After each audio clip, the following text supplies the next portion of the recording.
Hello guys, তোমরা সবাই কেমন আছো? আমি কবিতা স্টাডি হাউস থেকে কবিতা আন্টি বলছি। এটি আমার তৃতীয় ব্লগ।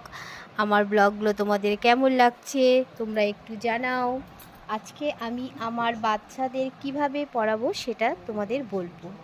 প্রথমে আমি ওদের পাঠ্য বইটা খুব ভালো করে পড়িয়ে তার ভেতর থেকে যত প্রশ্ন আছে সেগুলো তুলিয়ে দিই খাতায়।